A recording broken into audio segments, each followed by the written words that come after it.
Good afternoon, dear colleagues. Today is the 21st of July 2023.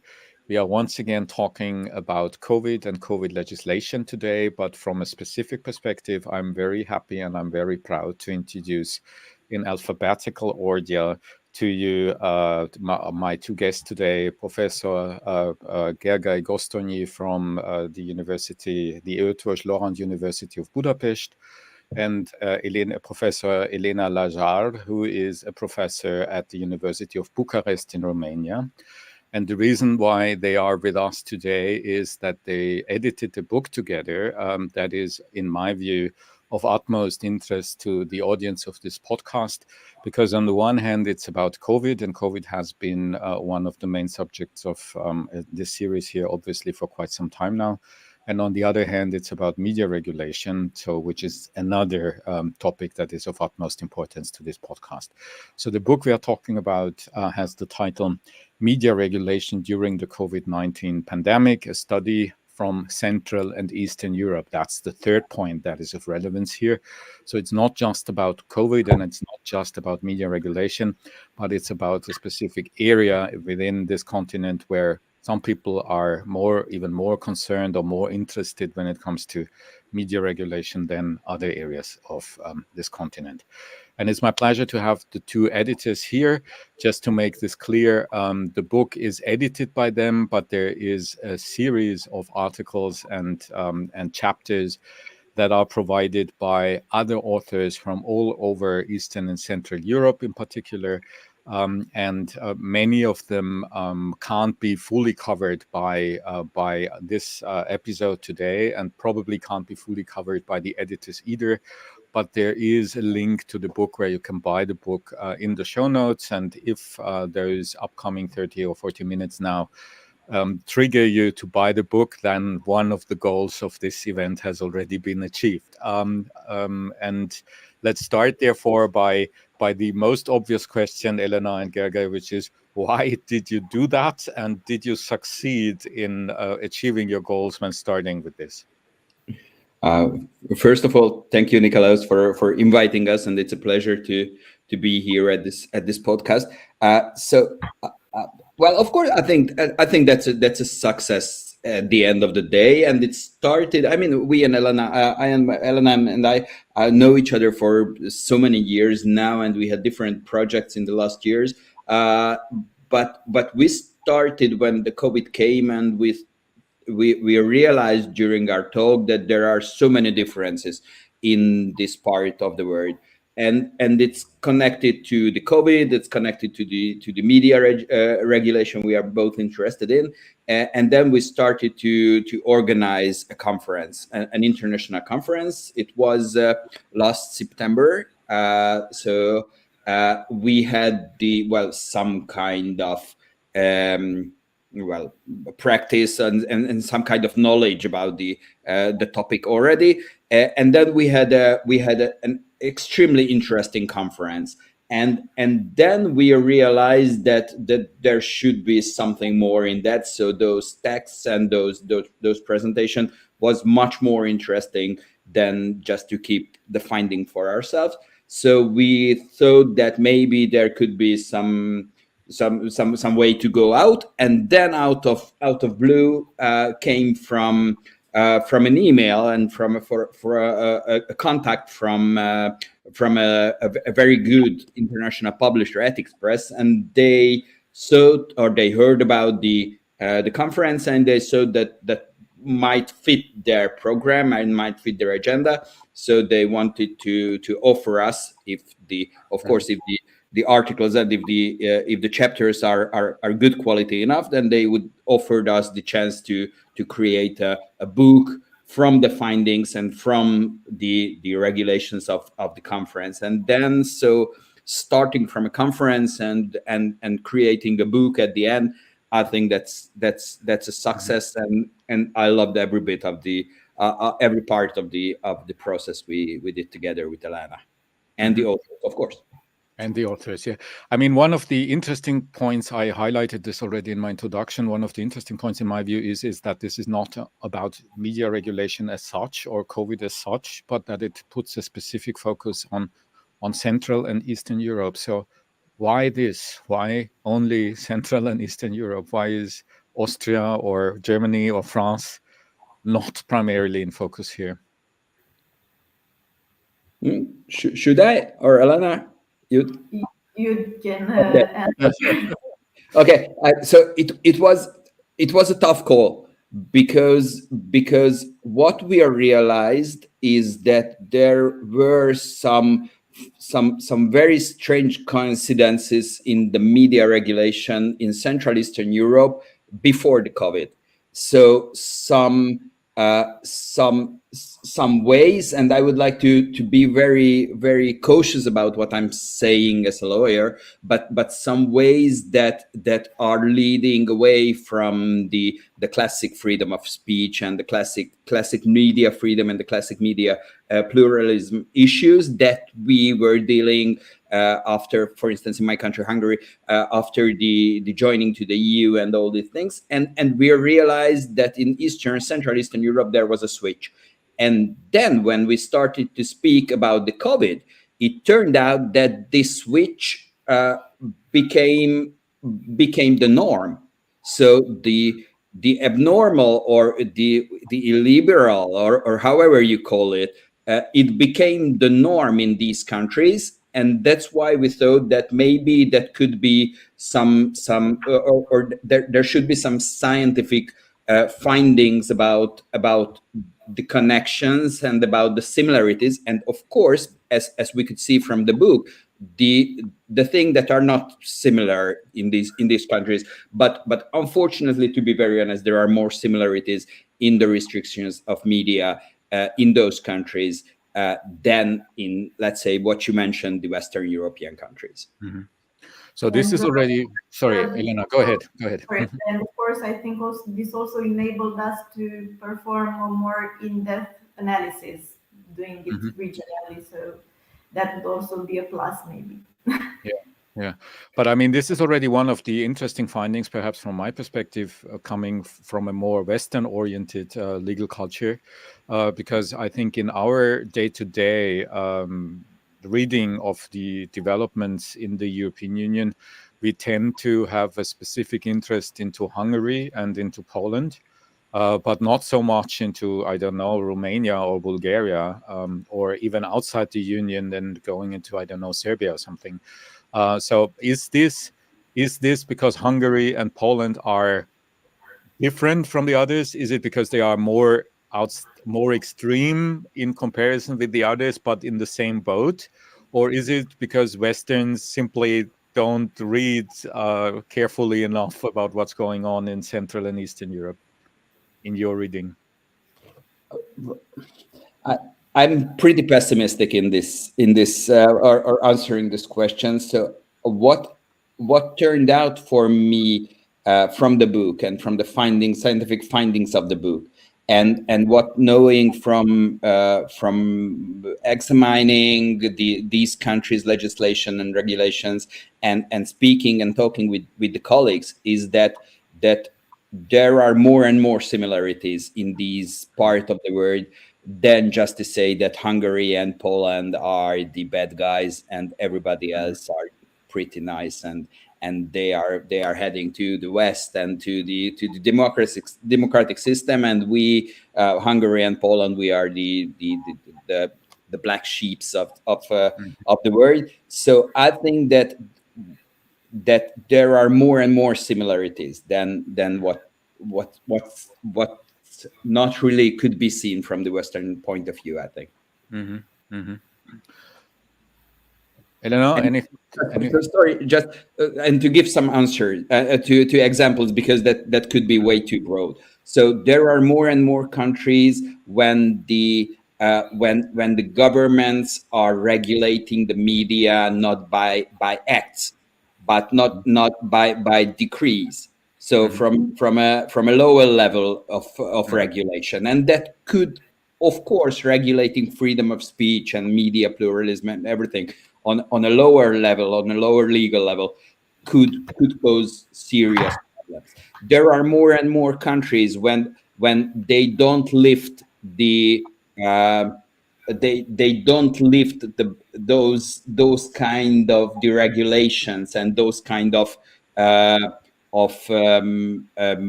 restrictions and derogations that was after the COVID-19 and of course connected to the Ukraine and Russian war. I just give an example from the last days of Hungary. I mean, for instance, some days ago, the Hungarian government changed the legislation. This is not really connected to media, but we could examine the same in the media system also. That, for instance, some days ago, the Hungarian government changed the legislation of gambling, online and offline gambling, and they said that it's because of the situation in Ukraine. And we saw the same during the COVID-19, that more and more countries used the agenda of the COVID-19, used the hiding or the cloak of the COVID-19 to regulate issues that are not related to that. So in this way, the COVID-19 helped several governments in Central Eastern Europe to create, well, a kind of parallel pandemic next to the very serious pandemic situation. Which is a very important remark, because I mean, in many ways important. First of all, it triggers the question in how far the pandemic has gone away. So are we back to normal question when it comes to media regulation, or did it stay as it was? That is the first question that is, in my view, evidently important here. And the second one is perhaps even more important, which is, there is always a crisis available if you need one in order to change the regulatory system. You have a war in Europe, you have the climate crisis in Europe, you have the immigration issue, you have probably 5 to 10 more of problems of that size. So that my second question would be whether you would expect that this approach that you were just mentioning, which is grade the problem down or grade the issue down and no longer put it into a code, but put it into administrative rules, giving lots of power to the regulator or to any other administrative authority in interpreting the law, and also in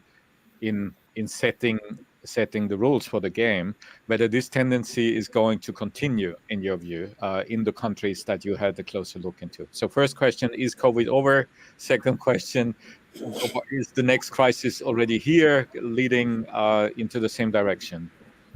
Well, if I can try to answer part of these questions, I'd say, well, in terms of sanitary measures, it's over, or almost over. But when it comes to media regulation, I would say it's still here with us. And when I say that, I mean that pandemic made a change for us in terms of attitudes towards regulating different sectors, and what is, let's say, the common basis for media regulation in all these countries, not only Eastern European, but all over the world, is the fact that the pandemic forced us to move more in an online environment than in a physical one. And even if before the pandemic we did not yet realize the importance of regulating online environment, because it did not raise too many issues or tension. Basically, the pandemic forced us to do this, to pay attention to issues raised by online postings, since all our lives basically were playing in the online environment. So it forced us to think about measures, how to regulate, how to sanction illicit actions, illicit or harmful content in the online environment. So previously we did not get to think about this. We began to think about this issue more and more with the pandemic. And I think we got to realize that this issue is of utmost importance nowadays, and since the, with the advancement of technologies, it's something that is here to stay. Unlike the pandemic, which is almost gone, to answer your question, but the potential risks brought by the use of online environment and new technologies is here to stay, and it's here to stay in every crisis. Even if we are talking about the war, even if we are talking about pandemic, people are using more and more often the online environment related to those things. It's a vector for spreading information that, for example, nowadays a lot of information about the war, in Ukraine, in Russia. So it's clearly the most powerful instrument. So when we have such a powerful instrument, we also need something to counteract this powers of this instrument. So we need regulation, and I also think it's a good outcome because countries and people have started educating themselves towards using technologies, being aware of the risks, getting to realize when misinformation is presented to them or not. So I would say, if I want to answer your question, the pandemic is over, but the context that triggered it is here to stay. I see. Could I add one thing to that?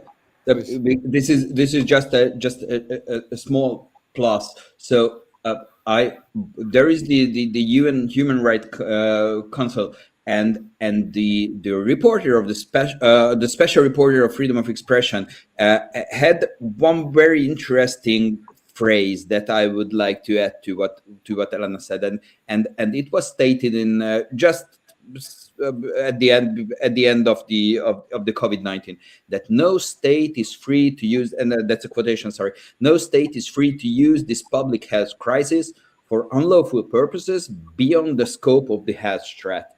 So I think then that could be pretty related to what Elena said. So having a background agenda for the countries is bad.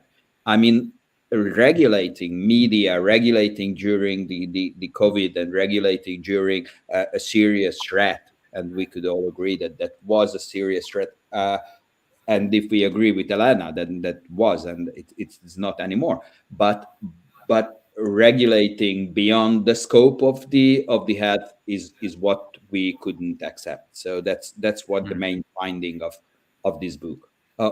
Yes.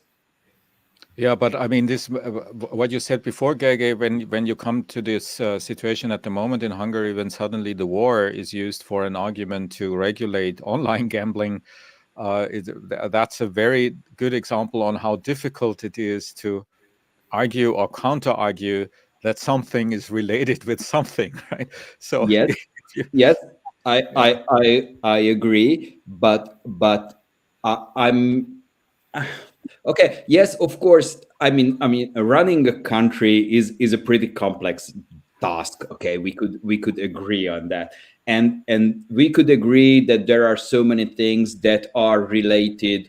For instance, a crisis. Of course, when next to my country, there is an ongoing war between Russia and Ukraine, and this is just next to the border of my country, and I do understand that there are so many issues related to that, but I'm pretty sure, so let's say 99%, that online gambling has nothing to do with that. And we saw basically very same issues during the COVID-19 in these countries. And the findings of this book is that several governments in this part of the world, and we saw the Bosnia and Herzegovina issue, we saw some kind of some different countries, in Romania, Hungary, and different countries, that they use this as a cloak to hide their original agenda. So yes, I agree, it's pretty difficult to say, but even if we let them to do more, or let's say more are related to the crisis than we as regular people could understand, still there are some no-go zones that we could be pretty sure that it has nothing to do with the ongoing crisis. Yeah. Well, one of the aspects that are quite intensely covered in the book, because I think COVID was the first moment where people really started to realize this, and again, this is something reappearing now at the moment, is the problem of disinformation and how to deal with disinformation. In COVID, in many countries, and as I learned from the book, also in countries such as Romania, disinformation, and Hungary, of course, as well. I'm quite aware of the situation in Hungary.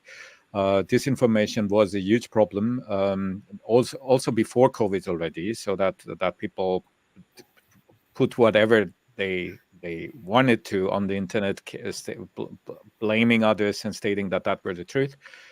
And in COVID, then it became quite evident in every detail whether masks would be effective or whether vaccination would be effective or not, and then on. And this is now, of course, again happening when it comes to the war, this is a problem, obviously, for European countries and for European legislators and also for European administrations, because it makes obvious that there is a conflict of fundamental rights and a conflict of interests, but fundamental interests in here. And I therefore found it very interesting that you, Elena, wrote your chapter about COVID and the sanction regime in Romania against disinformation, asking the question whether that was effective. And I would like to invite you to give the answer here again, whether this was effective, and then on top of this, to help me in understanding whether you could argue that this is also true now for the dealing with the war, so for ongoing other developments that we see at the moment. This is a very sensitive question, of course. If I were to answer this question again, I would probably provide the same answer as in the book, meaning it depends, or so, meaning it was not totally effective, but it wasn't ineffective.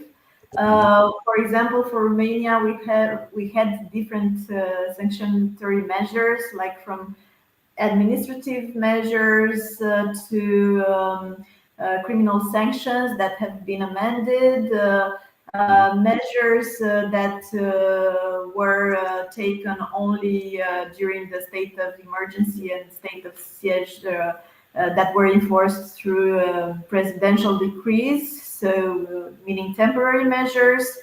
So it depends on the measure. For example, I believe that criminalizing certain behaviors in certain circumstances could be let's say, strict measure or inefficient in certain circumstances, because people always find a way in avoiding or circumventing the law, so it wouldn't be efficient. And I am more, let's say, a fan of administrative measures and on, let's say, on teaching people about social responsibility, about educating people, more than sanctioning them with a criminal sanction for spreading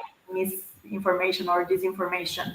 Also a problem in Romania, and this was a conclusion actually for all of the countries, neither at European level nor at the national level. In Romania, for example, we don't have a definition of what fake news is, so we don't know if we should have here only the notion of disinformation, which means spreading fake news, fake information, but with intent. I think with our conduct is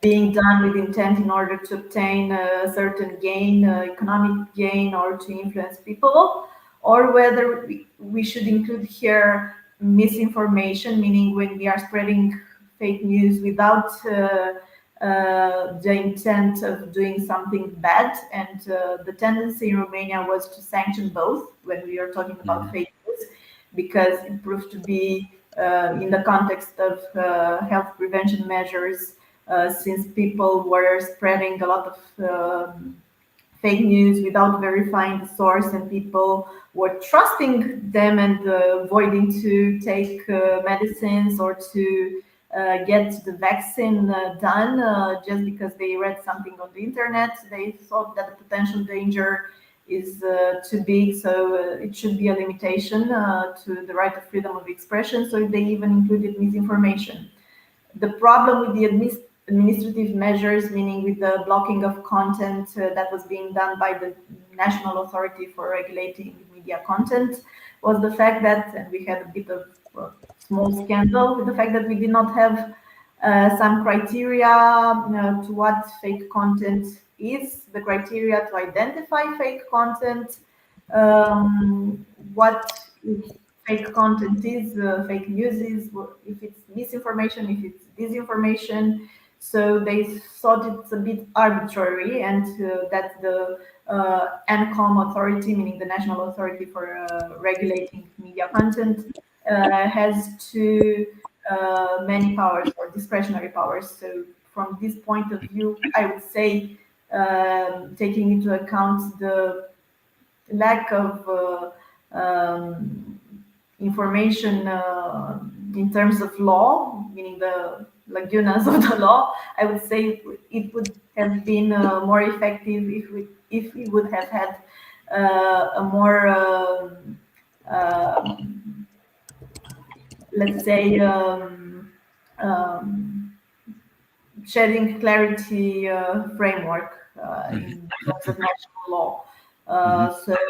Yeah, from this point of view, it has been a bit ineffective, but also the possibility to block content, to remove content, the pressure on people to know that they are being sanctioned for posting illicit comment. It was a good thing, and it made them become more aware. So yeah. Yeah, but it was, on the other hand, perhaps also a little bit of an issue with the fundamental rights at stake, right? And I just want to emphasize that one of the remarks that Gergely was mentioning before is in Romania paramount, right? You wrote in your article that to the pre-existent legal framework, so pre-COVID legislation, two presidential decrees were published regarding the public information on the measure. So this is an interesting example of this interplay between laws and the government, or somebody who is in the administration, then sitting on top of this when the crisis is coming, right? And as you then also, in my reading at least of the of your article, as you are then arguing, is that some of the things that you normally have as a minimum guarantee in the law, which is inter alia a reference to the fundamental rights affected, miraculously disappears, right? Making it much more complicated then, obviously, to find the right balance. At least if you are a pro freedom of speech lawyer, right? Yeah, and what was really now I can say funny, but at the moment it wasn't very funny because we had, like you already mentioned, some old framework, meaning we have the Constitution, of course, which provides at Article 34 the right to freedom of expression and the possibility to restrain it, limit it in certain circumstances, and we had also the GEO from 99, which established the possibility to establish a state of emergency and everything. And then we had two presidential decrees, which allowed the ANCOM authority to restrict freedom of expression. But, however, we did not, in the preamble of the decree, as it is required by the Constitution and by the previous legislation, meaning the GO from 99, we did not enshrine the freedom of expression among the rights that were enshrined in Article 2 of this decree, meaning the Decree 195, among the rights that can be restricted, meaning we had a lot of other rights mentioned, but not the freedom of expression. And then, however, at Article 54 of the same decree, we say that ANCOM can impose sanction, can remove content, and this obviously it's a limitation to the right of freedom of expression. So it is affecting a fundamental right, but we don't have like the foundation, meaning the legal ground that allows us if you were to analyze and compare the provisions. Mm-hmm. So when this is one of your findings, Elena, what is the reaction on this finding now? I mean, from my perspective, this is concerning, right? In particular, when we remember what Gergely said before about, and also you, Elena, said before about the next crisis just being around the corner. So this is concerning in a way. Is the reaction that you are receiving on this, is it ignorance? Is it agreement? Is it opposition? How would you describe it? Well, if you refer at the book precisely, there is no reaction, meaning related to this provision specifically, meaning that even the ANCOM authority was like, it is a great book and it provides guidelines. But if you are referring in general to the criticism that I brought to the fact that there is no legal ground for limiting the freedom of expression during pandemic, there was no reaction towards this, or in the press there was a lot of criticism if we were to talk about the press corner and not the authorities. There was a lot of criticism to the fact that, as I was mentioning before, the authorities discretionary in sanctioning illicit content, but without knowing what is the illicit content or what are the guarantees to preserve the fundamental right of freedom of expression, or in what circumstances it can be restricted, taking into account the decree. So I wonder, or I cannot help from wondering, if we were to have a similar decree related to the war or something, if they would do it better this time, meaning if they would provide it in the preamble, the fact that the freedom of expression can be restricted or not. From my point of view, and this is just my humble opinion, and I know it sounds crazy, but I really think they just forgot to mention the freedom of expression in the preamble, meaning they considered it, but they forgot to mention, because they enshrined all the fundamental freedoms but this one. And then, however, in the text of the decree, they decided to limit it. So I think it was just an error from their part. Yeah. Could I add some? Mm-hmm. I mean, one of my favorite was Elena's part or chapter, of course, but I love her. So sorry about that. But I have serious questions and serious issues with our book. I mean, for instance, what's related, what Elena and you also said, Nikolaus, that do we learn about history or something like that? So my question is, we have a very interesting chapter in the book about the Spanish flu 100 years ago, and the media situation and the legislation, and basically it seems to me that we just completely forgot everything. So we didn't learn anything from the history. And yes, we could say that, okay, there was no internet at that time, and yes, that's by our dear colleague Roland Kellerman. And we could say that there was no internet and the media situation was pretty different. We could agree with that. But what the government did during a serious crisis that they couldn't well handle, that's pretty similar. So if one of the goal of the book is to, maybe if 100 years ago there will be mankind and there will be a new some kind of health crisis, maybe they will take it from the bookshelf of the library. So that's one of the things. The other thing is that one of my favorite, next to Elena's chapter, one of my favorite was our dear colleagues from Ukraine, and from that chapter it seems that a crisis could basically rewrite complete stories and rewrite complete processes about any kind of media situation. and their connection with the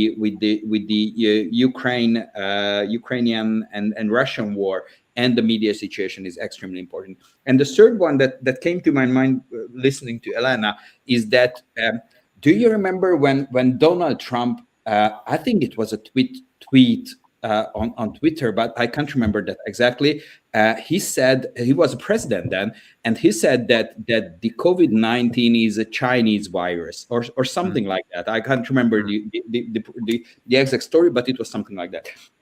And everybody started to think that, okay, so should we ban that, or shouldn't we ban that, or what to do with that? And my question is that maybe the basic question is that we don't know what is disinformation, and from that part, and it's pretty closely connected to what Elena just said about how to legislate this. So the illegal content and the harmful content, and the difference between these two, and which one to tackle and which one not to tackle, and concerning to this, we had the Digital Services Act now in the European Union. We had the Digital Markets Act with the gatekeepers and all these things, and we have an ongoing European Media Freedom Act.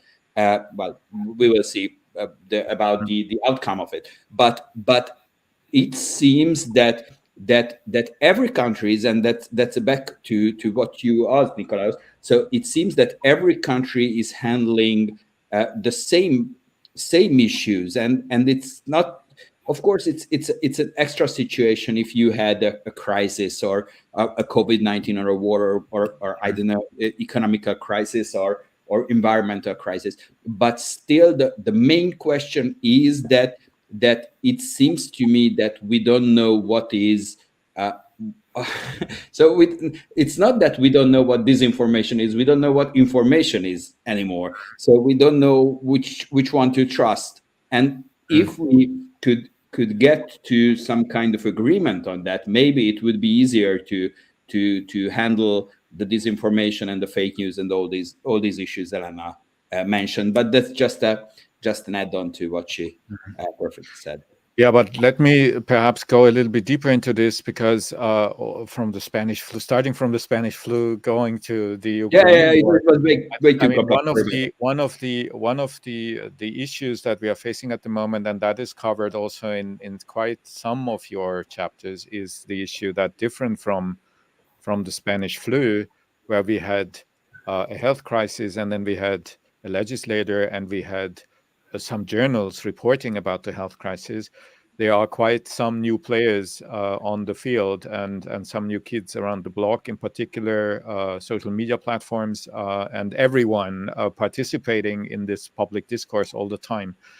And some of the chapters now also deal with in how far the media platforms or the social media platforms should be and could have been regulated. And as you, Gergely, rightly put on the table, there is quite some legislation ongoing on this, also on the European level. And I would love to hear from both of you your perception of this debate on the European level, in how far you think that this had an impact on the COVID crisis, dealing with in the countries your articles had a look into, and in how far it would have an impact on the next crisis, or the next problem coming around the corner. Because, I mean, of course, the DSA was not in force yet then when COVID was there, but the e-commerce directive was already, and there is plenty of case law coming already out of this. And it's remarkable, in my view, how little the role of this, or how small the role of this in the whole picture seems to be when I'm reading your book. Am I right in this? Would you agree that it's remarkable how small the role of the European legislative process was in dealing with the issue?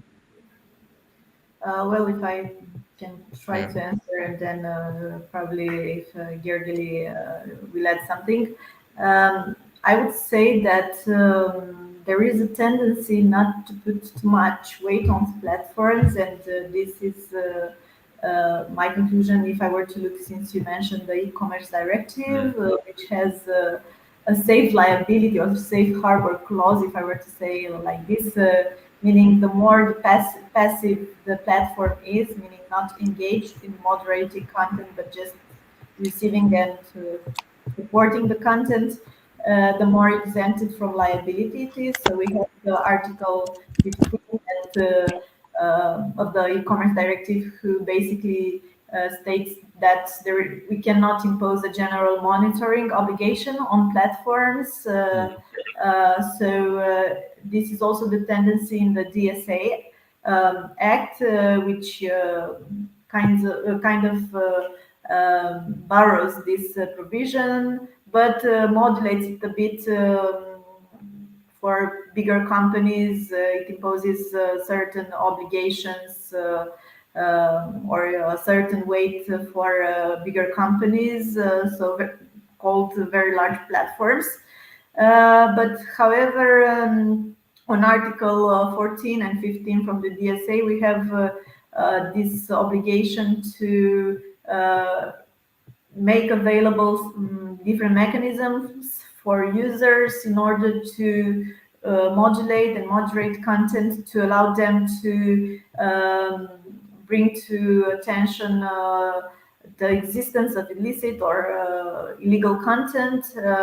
And there is a two-step verification process in order to get to remove that content. So this is something that we can say it is new, although we had the notice and takedown procedure before, meaning also in the e-commerce directive, but still we have no general monitoring obligations. So I think this is like a struggle between fundamental rights, meaning the fundamental right to protect freedom of expression on one hand, and on the other hand, the other freedoms like the right to reputation or the right to have commercial activities and entrepreneurial activities. So there is a struggle here.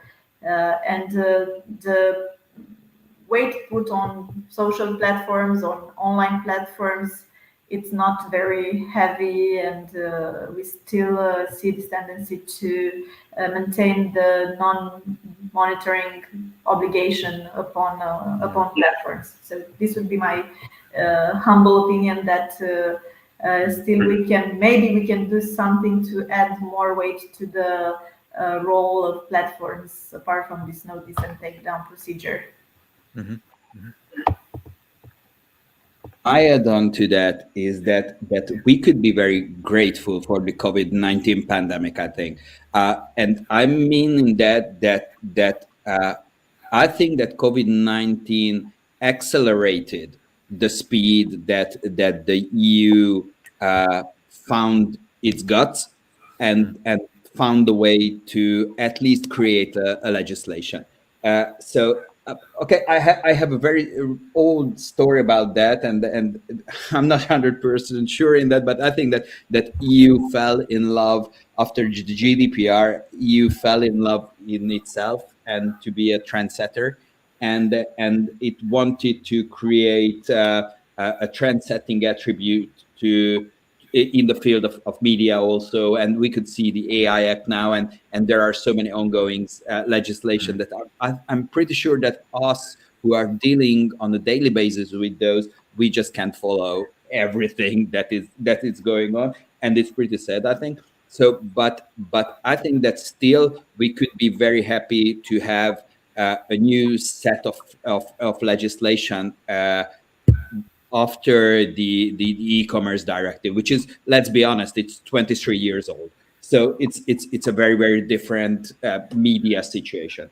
But if the question is that would that help, I'm a bit more cautious, and I don't know if you realized, and I think that would be the crucial issue in all this hands, that some weeks ago the Commission assigned the very large online platforms and the very large online the markets, and out of the 19 that were set up Google, Amazon, and all the big players, of course, there was only one European-based very large online platform, which is the Zalando.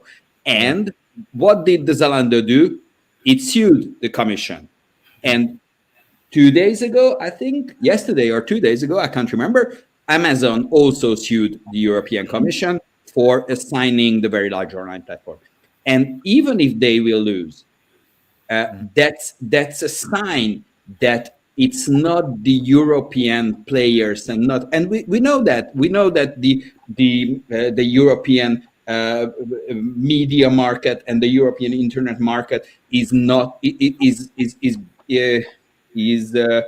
dominated by American platforms and of course Asian Chinese platforms.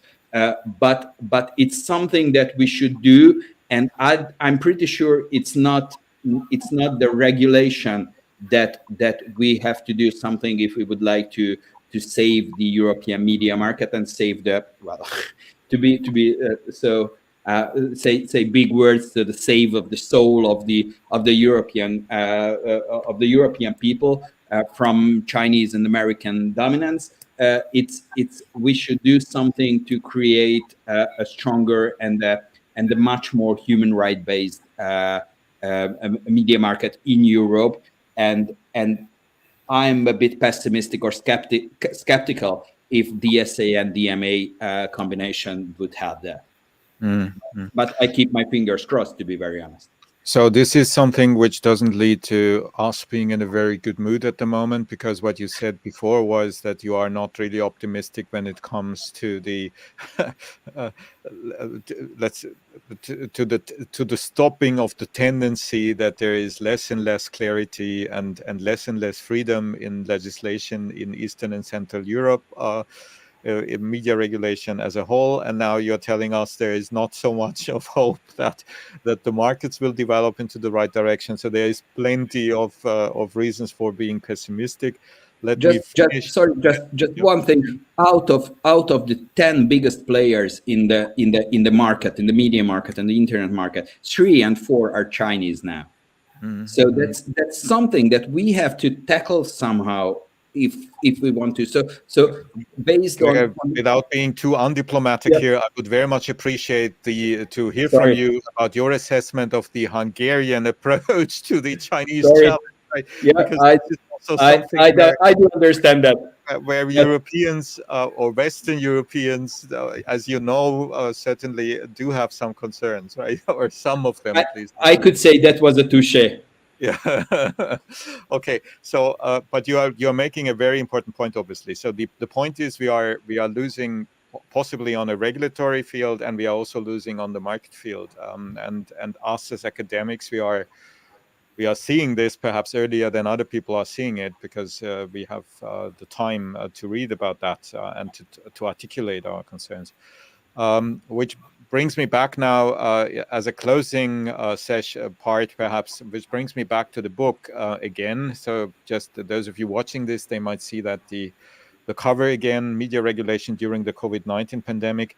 Will there be a follow-up book to be written about media regulation after the COVID-19 pandemic? And if so, that's the new part of the question. What would be, in your view, the role of the courts in this new book to write? Because this is also something which is already touched a little bit. So in particular, the European Court on Human Rights will have a say on quite some of the legislation happening, and also the Court of Justice of the European Union.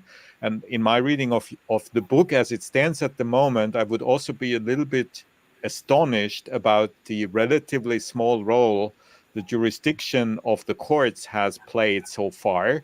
And the question now to you for the second volume to be written, would you be more optimistic when it comes to the role of the courts, or would that be another reason to be pessimistic? If I just were to answer very quickly, because the optimistic and pessimistic part, it's Gergely's.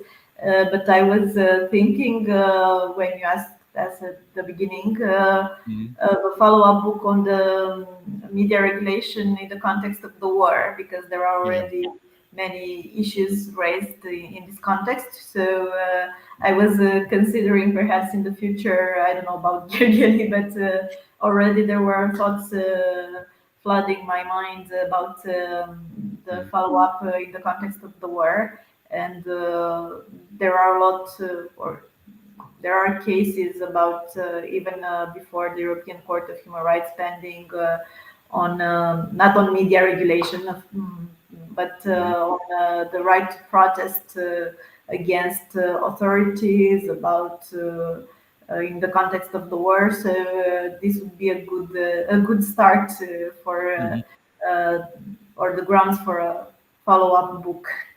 Yeah. I'm a huge fan of the European Court of Human Rights, to be very honest, and their work in the media field and in the field of the fundamental freedoms and of course the freedom of expression. So I'm much more optimistic if I could add their work next to the legislation. Okay, so that's a nice positive closing remark. Yeah. Which fits to July and summer and relaxing times all of us are going through, hopefully, at the moment, despite all the many problems Europe is facing. So thank you very much, Elena. Thank you very much, Gergely, for your making yourself available on this hot summer day in July 2023. Thank you to all of you who listened to us. We very much appreciate this. Please, again, consider buying or at least reading the book, Media Regulation During the COVID-19 Pandemic. Thank you again for being with us. I hope that we stay connected. I hope that you stay interested. And in particular, I hope that all of us stay healthy or become as healthy as possible, as quickly as possible. All the best. Take care. Bye-bye. Thank you for the invitation. Bye. Thank you.